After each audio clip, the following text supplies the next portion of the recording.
امام شافعی رحمہ اللہ نے فرمایا کہ لیس الاحلام حین الرضا انما الاحلام فی وقت الغورۃ، کہ انسان کی بردباری، اس کی سمجھداری، اس کی ہوشیاری اس کی رضامندی کے وقت یا جس وقت وہ خوش ہے، وہ راضی ہے، اس وقت نہیں ہے، بلکہ اس کی عقل مندی اور سمجھداری اس وقت اپنا دیکھی جاتی ہے اور رکھی جاتی ہے جبکہ وہ غصے کے عالم میں ہوتا ہے، بس غضب کے عالم میں ہوتا ہے، غضب کی حالت میں ہوتا ہے۔ اور اللہ کے رسول صلی اللہ علیہ وسلم کی وہ حدیث کافی مشہور ہے کہ اللہ کے رسول صلی اللہ علیہ وسلم نے فرمایا کہ پہلوان وہ نہیں ہے جو اکھاڑے میں، کشتی کے میدان میں کسی پہلوان کو پچھاڑ دے، بلکہ پہلوان وہ ہے، مضبوط وہ ہے، طاقتور وہ ہے جو غضب کے عالم میں، غصے کی حالت میں اپنے غصے پر کنٹرول کرتا ہے۔ تو غصہ، اس کی قباحت کیا ہے، اس کے نقصانات کیا ہیں، اس کی برائی کیا ہے اور اس کا شرعی علاج کیا ہو سکتا ہے، میں اس موضوع کی وضاحت کی خاطر دعوت دینا چاہوں گا فضیلۃ الشیخ عبداللہ طیب الرحمن ثناوی اللہ صاحب کو کہ معائن اور اس موضوع پر بتاتا ہوں۔ السلام علیکم ورحمۃ اللہ وبرکاتہ۔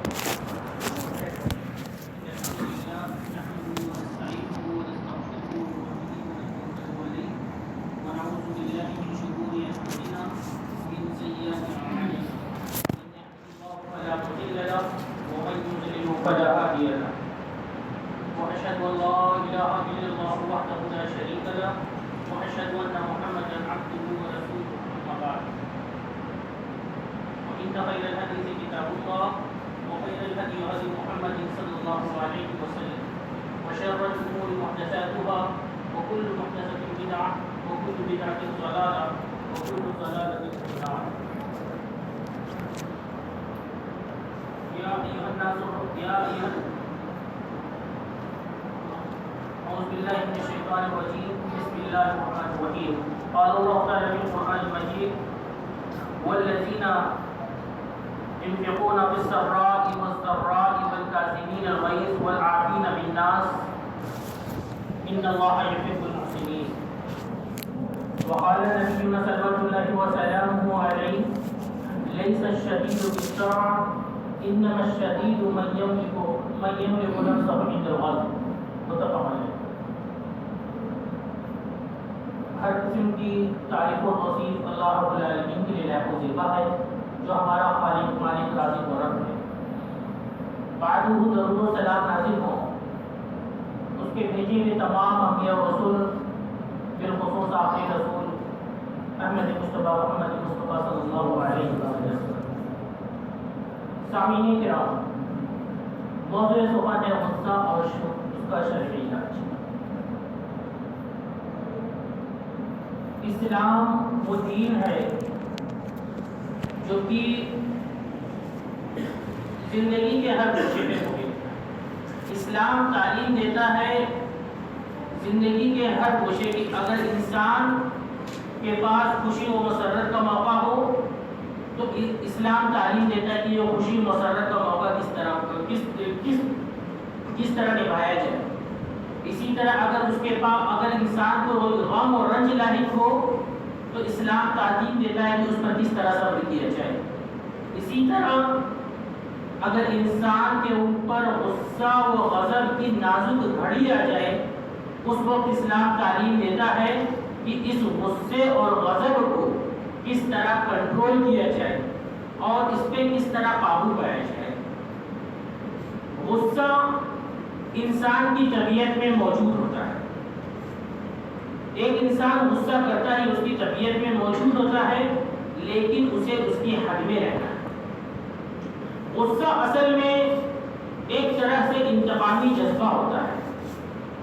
ایک آدمی کسی بات پر کسی سے غصہ ہوتا ہے اور پھر اس کا انتقام لینا چاہتا ہے اور پھر انتقامی جذبے میں دوسری بد اخلاقیاں جنم لیتی ہیں۔ ایک انسان غصہ ہوتا ہے، اس کی وجہ کیا ہو سکتی ہے؟ وجہ یہ ہو سکتی ہے کہ اس کے اندر دوسری بد اخلاقیاں موجود ہیں۔ انسان متکبر ہوتا ہے، تکبر اس کے اندر ہوتا ہے، وہ اپنے آپ کو سب سے اوپر گردانتا ہے کہ میں جو ہوں وہ میں ہی ہوں، سب سے بڑا میں ہوں، میرے علاوہ کوئی نہیں ہے، اور پھر کوئی چیز کوئی کہیں پر اس کو تھوڑا سا نیچا اپنے آپ کو محسوس کرتا ہے تو وہ غصہ ہو جاتا ہے.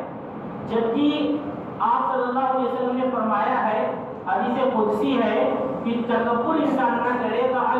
اللہ تعالیٰ فرماتا ہے الکبریاء ردائی والعظمت ازاری، کہ کبریائی، عظمت و بزرگی، بڑائی یہ اللہ رب العالمین کا خاصہ ہے، اللہ رب العالمین کے لیے ہے. اللہ رب العالمین فرماتا ہے جو شخص مجھ سے یہ چھیننا چاہے گا میں اس کو جہنم میں رکھے دوں گا. اس کی کئی وجہیں ہیں کہ انسان غصہ ہوتا ہے، انسان انا پرست ہوتا ہے، انانیت اس کے اندر ہوتی ہے کہ میں اگر رات کو دن کہوں تو سب لوگ اسے دن کہیں، اگر میں دن کو رات کہوں تو سب لوگ اس کو رات کہیں. اس کا ایگو ہٹ نہیں ہونا چاہیے، انا اس کے اندر ہوتی ہے، اور جب یہ انا اس کی ختم ہونے لگتی ہے، کہیں اس پہ درار پڑتی ہے، وہ غصہ ہو جاتا ہے. اسی طرح انسان بدگمانیوں میں مبتلا ہو کے غصہ ہوتا ہے، غلط فہمی کا شکار ہو جاتا ہے. اڑتی اڑتی کہیں سے خبر سنتا ہے کہ فلاں شخص نے آپ کے بارے میں ایسا ایسا کہا، اس کی حقیقت جانے بغیر غلط فہمی کا شکار ہوتا ہے اور غصہ ہو جاتا ہے. جبکہ اسلام کی تعلیم کیا ہے کہ یا ایھا الذین آمنوا اجتنبوا کثیرا من الظن. اللہ رب العالمین کہتا ہے کہ اے ایمان والو، بدگمانیوں سے، غلط فہمیوں سے تم بچا کرو. ان بعض الظن اثم، یہ بدگمانیاں گناہ ہیں. انسان چھوٹی چھوٹی باتوں کو لے کے کبھی کبھی غصہ ہو جاتا ہے. انسان غصہ ہوتا ہے جب کوئی اسے برے لقب سے پکارتا ہے، چڑھاتا ہے. اور جبکہ اللہ تعالیٰ فرماتا ہے وَلَا تَنَابَزُوا بِالْأَلْقَابِ، کہ تم آپس میں ایک دوسرے کو برے القاب سے نہ نوازا کرو. انسان غصہ ہوتا ہے، مذاق ہوتی رہتی ہے اور غصہ ہو جاتا ہے. جبکہ اللہ رب العالمین فرماتا ہے کہ کوئی آدمی کسی آدمی کا مذاق نہ اڑائے، عسیٰ ان یکون خیرا منہ. ہو سکتا ہے کہ وہ شخص جس کا تم مذاق اڑا رہے ہو، جس کو تم نیچا دکھا رہے ہو، وہ تم سے بہتر ہو. اسی طرح عورتوں سے مخاطب ہو کر اللہ رب العالمین فرماتا ہے کہ کوئی عورت کسی کا مذاق نہ اڑائے، ہو سکتا ہے جس کا تم مذاق اڑا رہی ہو اس سے بہتر ہے. انسان غصہ اس لیے بھی ہوتا ہے کہ معاشرے میں غیبت، چغلخوری، تہمت تراشی عام ہو جاتی ہے. اسی لیے اسلام نے تعلیم دی کہ یا ایھا الذین آمنوا لا یغتب بعضکم بعضا، کوئی کسی کی غیبت نہ کرے. اور غیبت چغلخوری کو اتنا بڑا گناہ بتایا کہ اس کی مثال یہ دی کہ تم مرے ہوئے بھائی کا گوشت کھاتا. اللہ رب العالمین فرماتا ہے ایحب احدکم ان یاکل لحم اخیہ فکرہتموہ. غیبت کسی کی نہ کرو، چغلخوری کسی کی نہ کرو. کیا تم اس بات کو پسند کرو گے کہ تم اپنے مرے ہوئے بھائی کا گوشت کھاؤ؟ بالکل نہیں نا. تو اسی طرح اسی کے بھی سے غیبت کرنا ہے. یہ اسباب ہے غصے کے. انسان جبکہ نبی کریم صلی اللہ علیہ وسلم کی امت کو وصیت کیا ہے، آپ صلی اللہ علیہ وسلم کے پاس ایک آدمی آیا اور پوچھا ہے اللہ کے رسول مجھے وصیت دیجیے، مجھے نصیحت کیجیے. آپ صلی اللہ علیہ وسلم نے کہا لا تحزن، غصہ مت ہو. پھر اس نے کہا فردد مرارا، کئی بار یہ سوال کیا. آپ صلی اللہ علیہ وسلم نے کہا غصہ مت ہو کرو. کیوں؟ کیونکہ غصہ اور ہونا ایک ایسی بیماری ہے کہ دوسری بیماریوں کو جنم دیتی ہے. ایک آدمی اپنے غصے پہ کنٹرول رکھے گا تو معاشرے میں امن ہوگا، سماج میں سکون ہوگا، معاشرے میں کسی قسم کا فساد نہیں ہوگا. ایک انسان غصہ ہوتا ہے، وہ بسا اوقات غصے میں ایسے ایسے کام انجام دے جاتا ہے جو کہ ہوش و حواس جو کہ منافی اسلام کے اخلاق سے عاری ہوتے ہیں. ایک انسان غصے میں آ کر کبھی کسی پر ظلم کرتا ہے، کبھی کسی کو ناحق مار دیتا ہے، اور حد سے آگے بڑھ کر انسان غصے میں کبھی کسی کو قتل بھی کر دیتا ہے. ابھی حال ہی میں ہم نے بھیونڈی کا ایک واقعہ سنا اخبارات کے ذریعے کہ ایک آدمی نے غصے میں آ کر اپنی بیٹی کا قتل کر دیا. وہ آدمی اپنی بیٹی کو کچھ پڑھا رہا تھا، وہ بیٹی پڑھ نہیں رہی تھی، کہا کہ تجھے پڑھنے کا شوق نہیں صرف کھانے کا شوق ہے، اور پیاز لیا اس کے منہ میں ٹھوس دیا، جس کی وجہ سے سانس بند ہوئی اور لڑکی مر گئی۔ کیوں؟ ایسا کیوں ہوا؟ کیونکہ وہ آدمی غصے میں تھا۔ غصے میں آ کر انسان اپنے ہوش و حواس کھو بیٹھتا ہے۔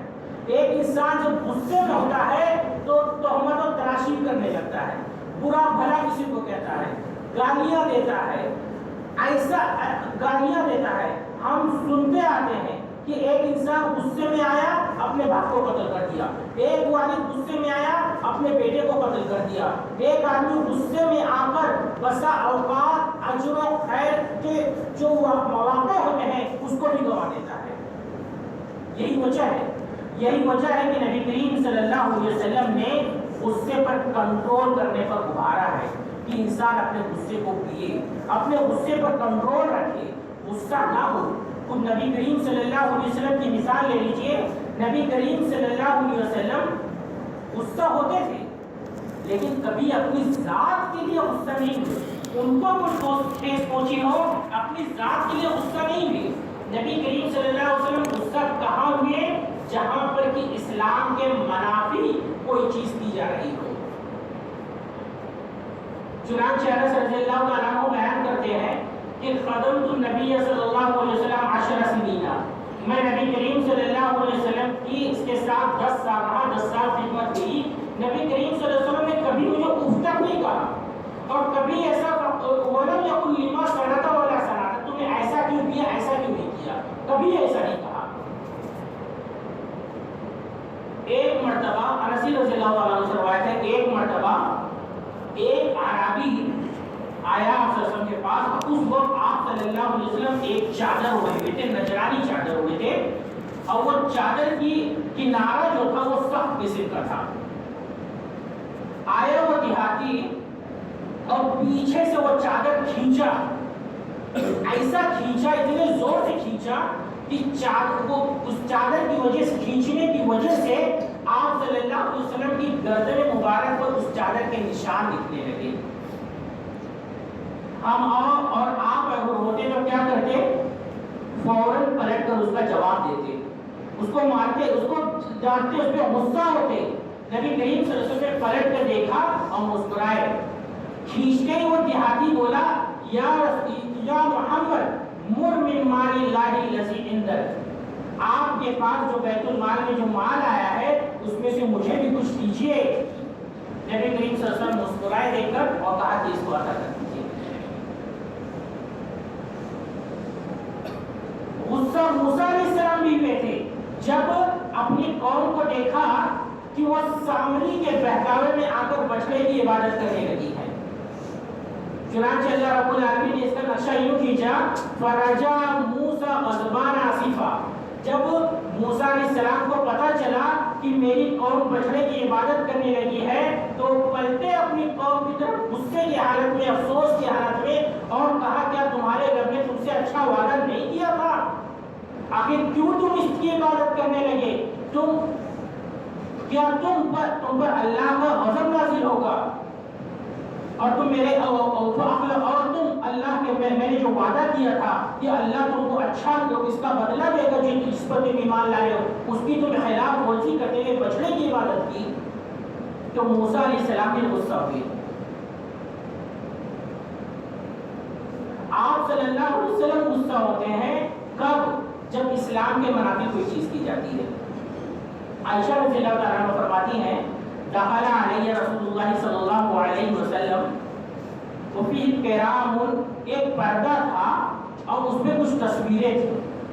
تصویر کو دیکھتے ہیں جیسے نبی کریم صلی اللہ علیہ وسلم، عائشہ رضی اللہ تعالیٰ عنہ آپ صلی اللہ علیہ وسلم کی کیفیت بیان کرتی ہیں، وَتَلَوَّنَ وَجْهُهُ، آپ صلی اللہ علیہ وسلم کے چہرے کا رنگ بدل گیا، اور کہا کہ پچھلی قومیں اسی لیے برباد ہوئی کہ وہ پچھلی کی جہنم میں بہت سے لوگ اس لیے ہوں گے کیونکہ وہ تصویریں بنایا کرتے تھے۔ تو غصہ نہ ہونے کا مطلب یہ نہیں ہے کہ آدمی کوئی برائی دیکھے، کوئی بد اخلاقی دیکھے اور وہ اس کو کنٹرول کرنے پر، اس کو ختم کرنے پر قادر ہو، وہاں پر چپ رہے کیونکہ غصہ نہیں ہوتا ہے۔ یہاں پر اس کو احتجاج کرنا ہے، اسے غصہ ہونا ہے، اس عمل کو روکنا ہے، اس غلط عمل کو روکنا ہے۔ اسامہ بن زید رضی اللہ تعالیٰ عنہ، ایک مخزومیہ عورت تھی، چوری کر لی اس نے۔ نبی، چوری کی حد یہ ہے کہ ہاتھ کاٹا جائے۔ نبی کریم صلی اللہ علیہ وسلم کے پاس آئے سفارش لے کے کہ اسے چھوڑ دیا جائے۔ نبی کریم صلی اللہ علیہ وسلم غصے ہوئے اور کہا اتشفع فی حد من حدود اللہ، اللہ کی حدود جو ہے اس میں تو سفارش کرنے آئے ہو۔ اسی طرح نبی کریم صلی اللہ علیہ وسلم ایک بار اور غصہ ہوتے ہیں، اور بھی مثالیں جہاں نبی کریم صلی اللہ علیہ وسلم غصہ ہوتے ہیں۔ ایک صحابی آیا صلی اللہ علیہ وسلم کے پاس، کہے کہ میں صبح کی نماز لیٹ سے جاتا ہوں کیونکہ فلاں شخص ہمارے یہاں، فلاں صحابی ہمارے یہاں امام ہے، وہ جب نماز پڑھاتے ہیں تو بہت لمبی پڑھاتے ہیں۔ راوی حدیث بیان کرتے ہیں کہ نبی کریم صلی اللہ علیہ وسلم کھڑے ہوئے بڑے غصے کی حالت میں نصیحت کی کہ جب تم نماز پڑھاؤ تو اس کو مختصر کرو، کیونکہ تمہارے پیچھے چھوٹے بچے، بزرگ اور ضرورت مند بھی ہوتے ہیں۔ تو جب بھی اسلام کے منافی یا اخلاق یا پھر برے اخلاق، بد اخلاقی انسان کوئی چیز دیکھے تو اس پر غصہ ہو، اس پر احتجاج کرے، اس کو جہاں تک ہو سکے روکے، لیکن بیجا غصہ ہونا، چھوٹی چھوٹی بات پر غصہ ہونا، یہ غلط ہے۔ کیونکہ جب ایک انسان غصہ ہوگا، حد سے زیادہ غصہ ہوگا، تو وہ پھر دوسری بد اخلاقیوں کو بھی انجام دے گا۔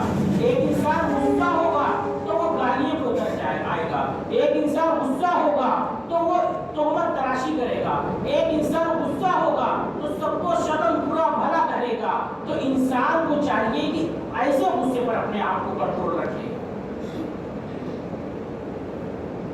اللہ رب العالمین قرآن مجید میں فرماتا ہے لا تستوی الحسنۃ بالسیئۃ ادفع بالتی ہی احسن، کہ برائی اور اچھائی، بھلائی اور برائی یہ دونوں برابر نہیں ہو سکتے۔ ادفع بالتی ہی احسن، کوئی برائی آئے تو اس کا دفاع اس اچھے سے کرو، حسن اخلاق سے کرو۔ فَإِذَا الَّذِي بَيْنَكَ وَبَيْنَهُ عَدَاوَةٌ كَأَنَّهُ وَلِيٌّ حَمِيمٌ، کوئی آدمی کسی پر غصہ کرے وہاں پہ صبر کرو، صبر سے کام لو، غصے کو پی جاؤ۔ ہو سکتا ہے کہ جو غصے کی وجہ سے جو معاشرے میں دوسری بیماریاں جنم لیتی وہ ختم ہو، دشمنی ختم ہو۔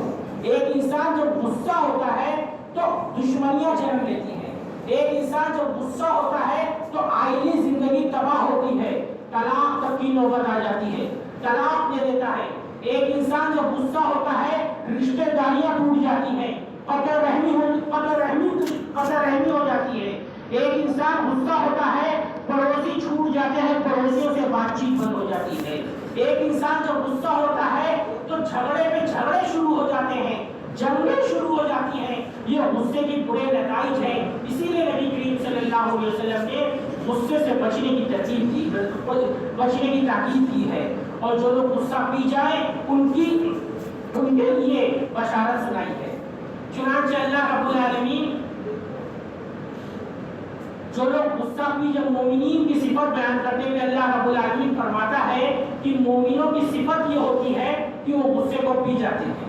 اللہ رب العالمین فرماتا ہے والذین ينفقون فی السراء والضراء والکاظمین الغیظ والعافین بالناس ان اللہ یحب المحسنین، کہ مومن وہ ہوتے ہیں جب ان کے پاس میسر ہوتا ہے، خوشی کی حالت میں ہوتے ہیں تو بھی خرچ کرتے ہیں اللہ کی راہ میں، جب وہ تنگی کی حالت میں ہوتے ہیں تو بھی جو لوگ پڑتا ہے وہ خرچ کرتے ہیں۔ والکاظمین الغیظ، اور مومن کی صفت یہ ہوتی ہے کہ وہ غصے کو پی جاتے ہیں، لوگوں کو معاف اور درگزر کر دیتے ہیں، اور اللہ تعالیٰ محسنین کو پسند کرتا ہے۔ یہ مومنین کی صفت ہوتی ہے۔ ایک اور جگہ اللہ رب العالمین نے ایمان والوں کا تذکرہ فرمایا کہ ایمان والے کیسے ہوتے ہیں، والذین یجتنبون کبائر الاثم والفحش وَإِذَا مَا غَضِبُوا هُمْ يَغْفِرُونَ، کہ مومنین وہ ہوتے ہیں کہ جو کہ کبیرہ گناہوں سے، اسی طرح فحش وہ برائی کے کاموں سے بچتے ہیں، اور جو جب کبھی غصہ ہوتے ہیں تو سامنے والے کو معاف کر دیتے ہیں۔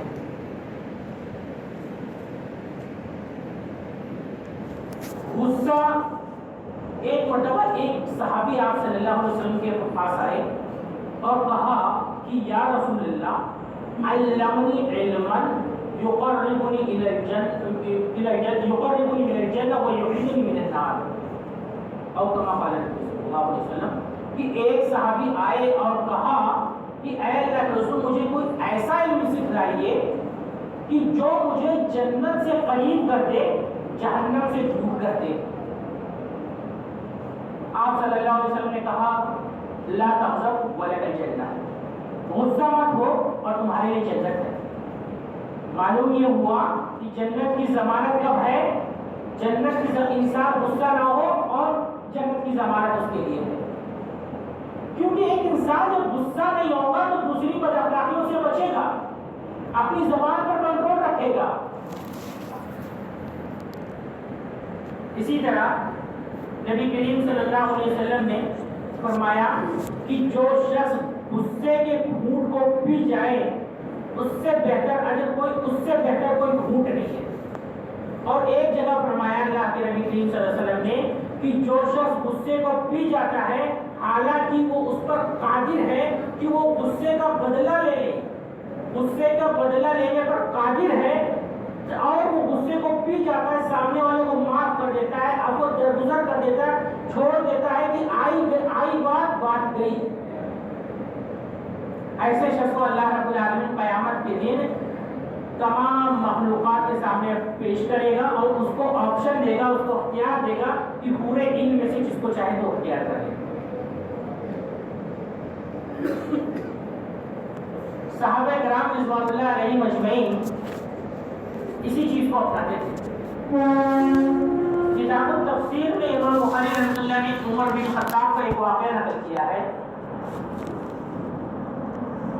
ایک مرتبہ ایک شخص عمر بن خطاب رضی اللہ تعالیٰ عنہ کے پاس آتا ہے اور کہتا ہے کہ اے عمر، تم ہمیں بیت المال میں سے زیادہ مال نہیں دیتے،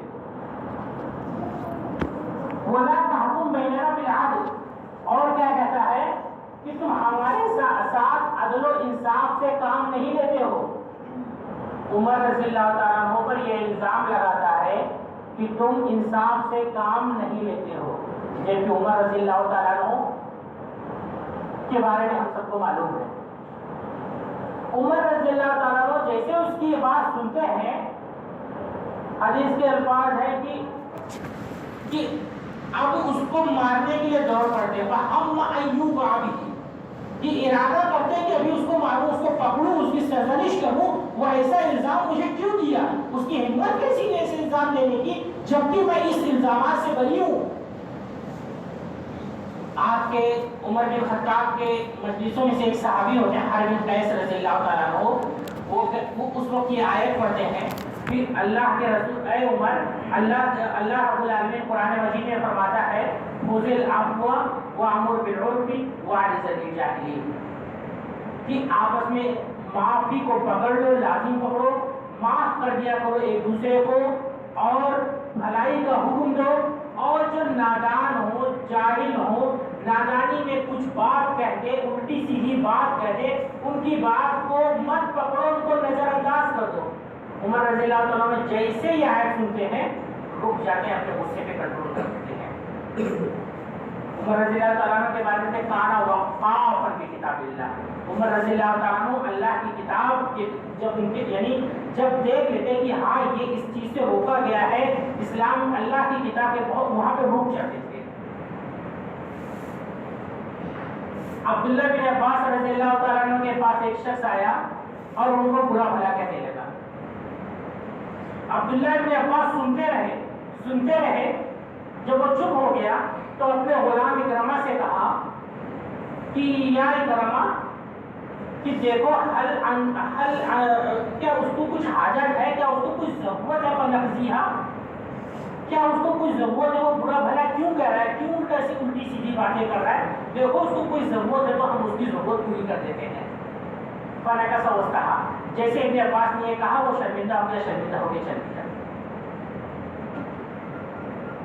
ابو ذر رضی اللہ تعالیٰ عنہ ایک مرتبہ ان کے جانور کو ان کے غلام نے مار دیا، کچھ ابو ذر رضی اللہ تعالیٰ نے دیکھا اور کہا کہ تم نے ایسا کیوں کیا؟ کہا کہ میں تم کو ایسا اس لیے کیا کہ میں تم کو غصہ دلاؤں۔ ابو ذر رضی اللہ تعالیٰ نے کہا غصہ شیطان کا کام ہے، تو مجھے شیطان کے کام پہ ابھارنا چاہتا تھا، جا میں تجھے آزاد کرتا ہوں، شیطان کو میں یہاں شیطان کے بارے میں نہیں آؤں گا۔ یہ ہے غصہ جو پی جائے اس کے لیے کیا اجر و ثواب ہے، اور غصے کے کیا نتائج ہے، میں نے آپ لوگوں کے سامنے غصے آنے کی صورت میں معاشرے میں کیا نتائج مرتب ہوتے ہیں میں نے آپ لوگوں کے سامنے واضح کیا۔ اب غصے کا علاج کیا ہے؟ ایک انسان اگر غصے میں آ جائے تو وہ کیا کرے؟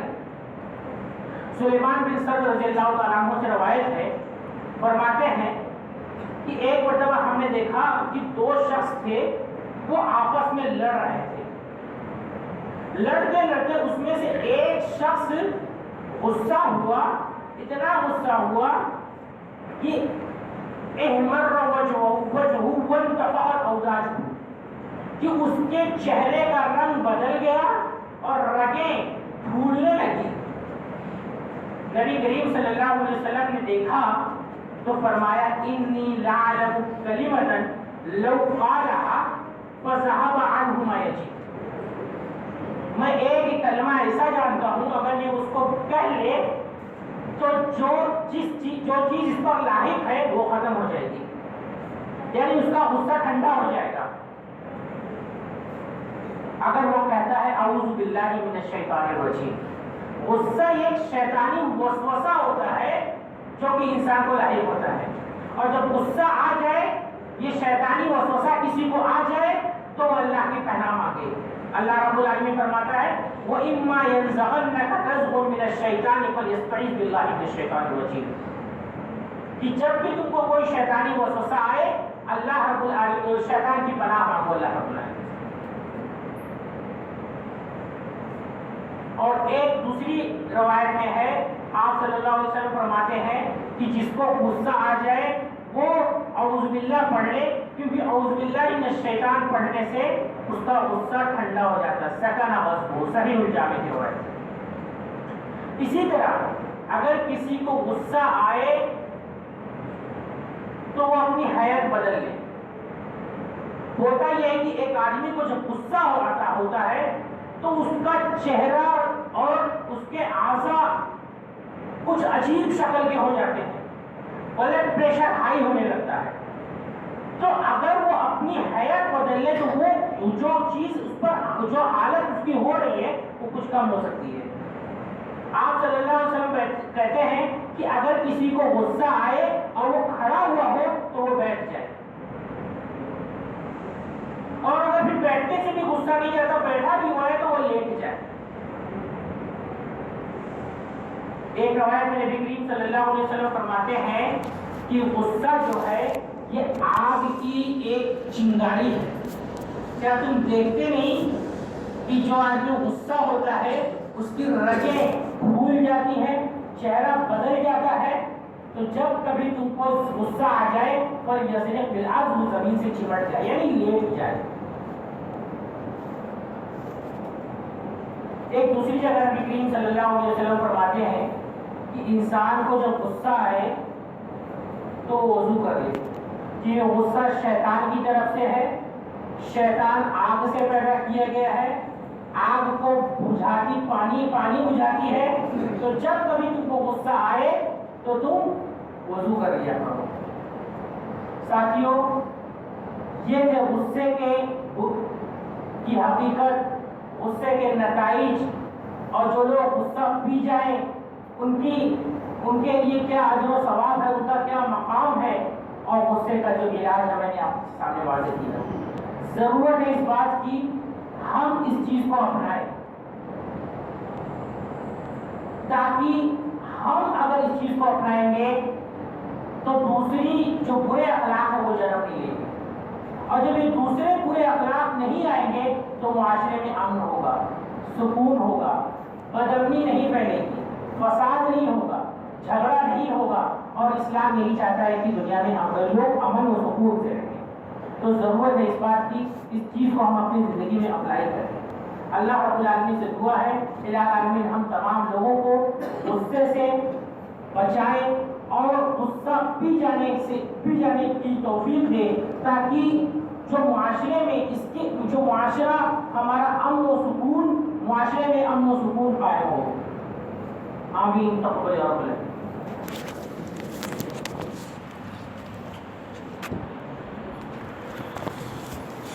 جزاکم اللہ خیر و احسن الجزا۔ آپ اب تک سماعت فرما رہے تھے کافی مدلل طریقے سے اور کافی سنجیدگی کے ساتھ جو اہم موضوع ہے تربیتی موضوع، اللہ کے رسول صلی اللہ علیہ وسلم نے اور اسلام نے ہمارے سماج کو آپسی میل جول اور تعلقات کو باقی رکھنے کے لیے کافی تعلیمات دی ہیں۔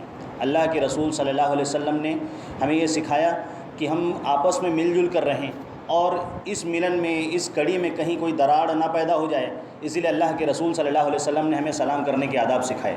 سلام کرنے سے اللہ کے رسول صلی اللہ علیہ وسلم نے فرمایا کہ اس کے بہت فائدے ہیں، اسی لیے اللہ کے رسول نے فرمایا کہ تم جنت میں داخل نہیں ہو سکتے جب تک کہ تم آپس میں سلام نہ کرو۔ اللہ کے رسول نے صحابہ کرام سے دریافت کیا، پوچھا کہ کیا میں تم کو وہ طریقہ نہ بتاؤں کہ جو تمہیں جنت میں لے جانے کا سبب بنے؟ تو اللہ کے رسول صلی اللہ علیہ وسلم سے صحابہ کرام نے پوچھنے کے بعد آپ نے جواب دیا کہ سلام کو پھیلاؤ، اور یہی وجہ تھی کہ اللہ کے رسول صلی اللہ علیہ وسلم کی یہ منتخب صحابہ کرام جو اللہ کے رسول صلی اللہ علیہ وسلم کی نگرانی میں تربیت یافتہ تھے، وہ اس سلام کو پھیلانے میں ہمہ وقت اور ہمیشہ اس کی کوشش کیا کرتے تھے، اور ان کا یہ سلام اور ان کی یہ تکریم کسی خاص لوگوں سے جڑی ہوئی نہیں تھی کہ وہ ہمارے سماج کا ایک منتخب اور اونچا آدمی ہے یا اونچا لیڈر ہے یا مالدار آدمی ہے یا سماج کا اونچا طبقہ رکھتا ہے، اونچے طبقے سے تعلق رکھتا ہے تو ہی اس کے سلام کا جواب دینا ہے، ایسی بات نہیں ہے۔ اسی وجہ سے اللہ کے رسول صلی اللہ علیہ وسلم نے کہ سلام کرنے سے آپس میں محبت ہوگی، اور یہ محبت انسان کو ایمان کے رشتے کے بنا پر جوڑ کے رکھے گی۔ اور بہت ساری باتیں ہیں جو اللہ رب العالمین نے قرآن کی آیت کے اندر بھی منع فرمایا کہ انسان غلط فہمی سے اپنے آپ کو دور رکھنے کی کوشش کرے۔ ان ساری چیزوں کی وجہ سے معاملہ یہ ہوتا ہے کہ انسان آپس کے رشتے کو ختم کرنے کی کوشش کرتا ہے، اور اس بنا پر ایک تو رشتے ختم ہوئے تو صلہ رحمی ختم ہوئی، رشتہ داری کے جو فضائل ہم نے اس سے پہلے سنا ہے وہ ختم ہو جاتے ہیں۔ ساتھ میں جو جیران پڑوس کا معاملہ ہے، اللہ کے رسول صلی اللہ علیہ وسلم نے اتنی تلقین کی ہے کہ اگر ہمارا پڑوسی غیر مسلم ہے، کافر ہے، جو مسلمان نہیں ہے، اور آج ہمارے ماحول میں اور ہمارے سماج میں اسلام کے خلاف جو باتیں پنپ رہی ہیں، پھیل رہی ہیں، وہ ہم مسلمانوں کی لا علمی کی بنا پر ہیں، ہمارے اور آپ کے کم عملی کی بنا پر ہے کہ ہم اللہ کے رسول صلی اللہ علیہ وسلم کے فرمان کو عملی طور پر کر کے نہیں دکھاتے۔ ذرا سی باتوں سے ہم ناراض ہو جاتے ہیں، اپنے معاملات کو ان کے ساتھ اچھے سے نہیں رکھتے، اور اسلام کو عملی طور پر صحیح طریقے سے پیش کرنا نہیں چاہتے۔ ہم چاہتے ہیں کہ اٹھا کر ہم نے سامنے والے کو قرآن دے دیا، حدیث دے دی، اور ہم نے اپنا پنڈ چھڑا لیا۔ اللہ رب العالمین کے دربار میں ہماری پکڑ ہوگی۔ قیامت کے دن اللہ رب العالمین ہم سے پوچھے گا، ذرا سی باتوں پہ دوستانہ رنجش ہوتی ہے تو اس میں ہم لڑنے کے لیے اپنے گروپ جمع کر کے کالجوں کے اندر، اسکولوں کے اندر، پڑوس کے اندر، گارڈن کے اندر، محلوں کے اندر اس طرح چھوٹی باتوں پر ہتھیار تک نکال لیتا ہے مسلمان۔ امام نووی رحمہ اللہ نے ریاض الصالحین کے اندر باب باندھا ہے کہ مسلمان کو ہتھیار دکھانا حرام ہے۔ تو اس کے بعد ایسے لوگ جن کا کوئی جرم نہیں، جو معصوم ہیں، ایسے لوگوں کے سامنے ہتھیار اٹھانا کتنی بڑی بات ہے۔ اسلام اس کی کبھی اجازت نہیں دے سکتا۔ اس بنا پر آج اسلام کے داعی، اسلام کی طرف دعوت دینے والے اور اللہ اور اس کے رسول کی طرف بلانے والے اور سماج کے اندر پیس کو اور شانتی کو پھیلانے والوں کے پر انگلی اٹھائی جاتی ہے۔ اس کے لیے میں اور آپ ہم دونوں ذمہ دار ہیں۔ سماج اور قیامت کے دن ایسے لوگ جو ہمارے بیچ میں رہتے ہیں وہ ہمارا مواخذہ کریں گے اور پوچھیں گے۔ اللہ رب العالمین قیامت کے دن ہماری بھی گرفت فرمائے گا۔ اور سامعین کرام، کسی شاعر نے بڑا خوب کہا تھا عربی کے اندر کہ وَعَيْنُ رَضَى عَنْ كُلِّ عَيْبٍ قَلِيلَةٌ وَلَكِنَّ عَيْنَ السُّخْطِ تُبْدِي الْمُسَاوِيَةَ، کہ جب آنکھیں راضی ہوتی ہیں، خوش ہوتی ہیں، جب تک معاملہ چل رہا ہوتا ہے تو سب کچھ اس کا عیب بھی ہنر لگنے لگتا ہے، اس کی باتیں بھی اچھی لگنے لگتی ہیں، چاہے وہ گالیاں ہی کیوں نہ دے۔ لیکن جب ناراض ہو جائے تو ہمارا وہ چاہے کتنا ہی بڑا خیر خواہ ہو، ہمارا کتنا ہی بڑا ویل وشر اور شبھ چنتک ہو، وہ ہمارے لیے چبھتا ہوا کانٹا ہوتا ہے، اس کی باتیں ہمیں بور کرنے لگتی ہیں، پریشان کرنے لگتی ہیں۔ تو یہ ناراضگی کا معاملہ بہت ہی بھیانک ہوتا ہے۔ اسی لیے اگر ہم غور کریں تو عبداللہ بن عون نے کہا تھا کہ انہ کان لا یغضب فاذا اغضبہ الرجل قال بارک اللہ فیک۔ یہ مسلمانوں کی سوسائٹی کی باتیں ہم کرتے ہیں۔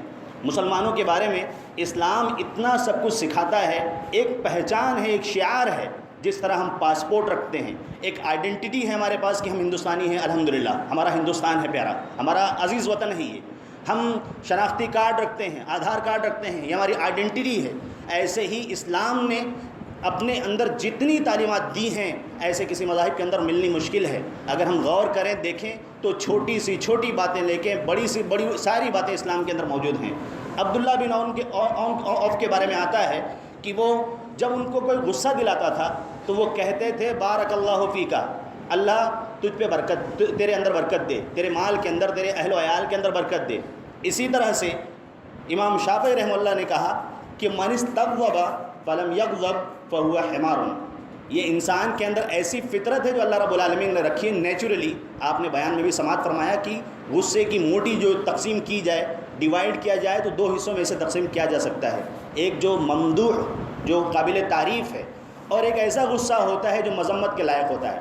اللہ کے رسول صلی اللہ علیہ وسلم یا قرآن کے اندر موسیٰ علیہ السلام کا وہ بیان کہ موسیٰ علیہ السلام جب اللہ رب العالمین کے حکم کے بنا پر اپنی قوم کو چھوڑ کر چلے گئے تھے اور ہارون علیہ السلام کو اپنی نیابت میں انہوں نے چھوڑ دیا تھا، اور اس کے بعد جب سامری نے ان کو بہکانے کی کوشش کی اور ایک جانور کو سونے کو آگ کے اندر ڈال کر اس کے اندر پگھلایا گیا اور اس میں سے آواز آئی تو لوگوں نے سمجھا کہ یہ ان کا معبود ہے، اس آواز دے رہا ہے، اس کے جلنے کی آواز کی وجہ سے ان لوگوں نے اس کا شرک وہاں سے شروع کر دیا، اور موسیٰ علیہ السلام کی جو محنت تھی وہ ملیا میٹ کرنے میں تل گئے۔ جب موسیٰ علیہ السلام اللہ کا پیغام لے کر آئے اور اس وقت انہوں نے اپنے قوم کو اس حالت میں دیکھا، وہ ناراض ہو گئے، اور ہارون علیہ السلام کا جا کر انہوں نے داڑھی پکڑی اور غصے میں ان سے کہا کہ تم نے یہ کیسا معاملہ ہے، ایسے کیسے تم نے ہونے دیا؟ تو اس وقت اللہ رب العالمین نے کنڈیشن کو بیان کیا کہ وہ غصہ ہوئے۔ تو اگر ایسی کوئی بات جو دین کے خلاف ہو، دین کے کسی میسج کے خلاف ہو، چاہے میری زندگی میں، چاہے ہمارے گھروں کے اندر ہو، چاہے آپ کی زندگی میں، تو اگر ایسے موقع آتے ہیں تو ہمیں ناراض ہونا ہے، غصہ ہونا ہے، لیکن غصے کا جو اظہار ہے اس وقت جو یہ غیروں کے یہاں پایا جاتا ہے، توڑ پھوڑ کرنا یا سماج کو نقصان پہنچانا، کسی غریب کے گھر کو، اس کے تجارت کو، اس کے بزنس کو، اس کی گاڑیوں کو نقصان پہنچانا، اسلام اس کی قطعی اجازت نہیں دیتا۔ ایسے سارے کام جو کسی کو تکلیف پہنچانے والے ہوں اس کی اجازت بالکل نہیں دیتا۔ ناراضگی کے مختلف طریقے ہیں، لیکن اسلام، اللہ کے رسول صلی اللہ علیہ وسلم نے فرمایا کہ المسلم من سلم المسلمون من لسانہ ویدہ، کہ ایک کامل مسلمان وہ ہے جس کی زبان سے اور جس کے ہاتھ سے، ان دونوں کا ذکر اللہ کے رسول صلی اللہ علیہ وسلم نے خصوصی طور پر اس کے لیے کیا ہے کہ انسان زدوں کو میں کسی کو تکلیف پہنچانے میں جن چیزوں کا زیادہ استعمال کرتا ہے، یا تو اس کی تیکھی زبان ہو سکتی ہے، اس کے تیکھے الفاظ ہو سکتے ہیں، اور بہت ہوتا ہے تو ہمارے سماج میں جو گالیاں رائج ہیں وہ ہو سکتا ہے، یا پھر ہاتھ پیر کے ذریعے سے مار پیٹ کے بعد قتل و غارت گری والا معاملہ ہو سکتا ہے۔ تو اللہ کے رسول نے فرمایا کہ اگر کامل مسلمان بننا ہے تو ہماری زبان سے اور ہمارے ہاتھ سے ہمارے دوسرے بھائی اور دوسرے معصوم لوگ محفوظ رہنے چاہیے، تب وہ ایک پکا اور ایک کامل مسلمان ہو سکتا ہے۔ تو یہ ساری چیزیں ہیں، یہ اسلام کا میسج ہے جو لوگوں تک پہنچتا نہیں ہے، جو کچھ چیزوں کو لے کر میڈیا کے اندر ہوا بناتے ہیں، اسلام کے خلاف اس کو ورغلانے کی کوشش کرتے ہیں لوگوں کو، اور غیروں کے درمیان اس طرح کا ماحول پیدا کرنے کی کوشش کرتے ہیں کہ ایک شانتی کا پیغمبر ان کے درمیان خرافات کو پھیلا رہا ہے۔ امام شافعی رحمہ اللہ نے فرمایا کہ جب کسی کو غصہ دلایا جائے اور وہ غصہ نہ ہو فہو حمار، تو وہ گدھا ہے۔ ومن غضب، اور جو غصہ ہو جائے فاسترضی فلم یرضى فہو حمار، تو ایسا آدمی جو غصہ ہو جائے اور اس کے بعد وہ راضی بھی نہ ہو تو امام شافعی رحمہ اللہ فرماتے ہیں کہ وہ بھی گدھا ہے۔ امام شافعی رحمہ اللہ کی تعبیر میں یہ ہے، کہنے کا مقصد یہ ہے کہ یہ وہ ساری چیزیں ہیں جو انسان کی طبیعت میں ودیت کی گئی ہیں، رکھی گئی ہیں، اس پر کنٹرول کرنا یہ ایک انسان کا عبادت والا عمل ہے۔ اسی لیے حسن بصری رحمہ اللہ فرماتے ہیں کہ المؤمن حلیم لا یجہل وان جہل علیہ وطلع قول اللہ عز وجل، کہ ایک مومن مسلمان بردبار ہوتا ہے، حلیم ہوتا ہے، فور بیئرنگ، سمجھدار ہوتا ہے، معاملات کو سمجھنے والا ہوتا ہے، وہ معاملات کو سمجھ کر فیصلہ کرتا ہے۔ لا یجہل، وہ جہالت کے کام، ایسے کام جو اگنورنس میں ہوتے ہوں، اگنورنس کی مثال اگر ہم تاریخ کے اندر دیکھنا چاہیں تو پری اسلام زمانے جاہلیت کے واقعے کو سامنے رکھیں گے تو اس کو بہت اچھے سے سمجھ سکتے ہیں۔ اسلام کی جو زمانے جاہلیت کا دور تھا اس کے اندر صدیوں تک جنگ صرف اس بنا پر ہوئی، تاریخ کے اندر موجود ہے کہ ایک مرتبہ ایک نے اپنی سواری کو اس طرف کھڑا کیا، دوسرے نے آ کر اس کی سواری کو ہٹا کر دوسری طرف کھڑا کر دیا، ان دونوں نے آپس میں جھگڑا کیا، ایک کو ختم کر دیا، اس کے وجہ سے دونوں کے رشتہ دار آئے، اس کے بعد دونوں کی فیملی آئی، 100 سال سے زیادہ جنگ ہوئی، اور زمانے جاہلیت کے جو اشعار موجود ہیں اس کے اندر ان ساری چیزوں کو انہوں نے ذکر کیا ہے اور فخر کے ساتھ اس کو بیان کرتے ہیں۔ یہ جہالت والی ساری چیزیں ہیں۔ آج اگر مسلمان ان چیزوں کو اپناتا ہے تو وہ جہالت والے کام کرتا ہے۔ اسی لیے حسن بصری رحمہ اللہ فرماتے ہیں کہ لا یجہل، مسلمان ایک مومن جہالت والے کام نہیں کرتا، ایسے کام جو بے سود ہیں، فائدہ مند نہیں ہیں، ان کو ہرگز نہیں کرتا۔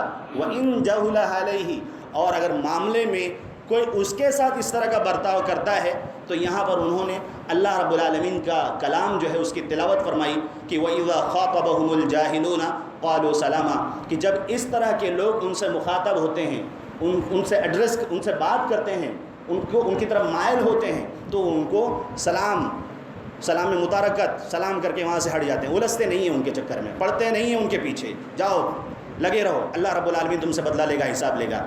یہی وجہ ہے کہ ہم کو چاہیے کہ ہم غور کریں اور سمجھنے کی کوشش کریں کہ یہ کیسا معاملہ ہے، اور دوسری طرف جو ممدوح نہیں ہے، جو قابل تعریف نہیں ہے، ایسے معاملات جو اسلام کے علاوہ میٹر کے اندر ہوں، وہاں پر انسان غصہ کرے، چھوٹی چھوٹی باتوں کے اندر، دنیاوی معاملات کے اندر جہاں پر صلح ممکن ہے لیکن انسان وہاں پر صلح کرنے کی کوشش نہ کرے، اپنے معاملات کو سلجھانے کی کوشش نہ کرے، تو یہ چیز قابل مذمت ہے۔ ایک مرتبہ اللہ کے رسول صلی اللہ علیہ وسلم کے سامنے ایک مخنث کا ذکر آیا، جس نے کسی بادشاہ کی بیٹی کا ذکر کیا کہ وہ آتی ہے تو وہ 4 حصوں کے ساتھ اور جاتی ہے 4 حصوں کے ساتھ، یعنی اس وقت اس نے اس کے موٹاپے کا ذکر کیا۔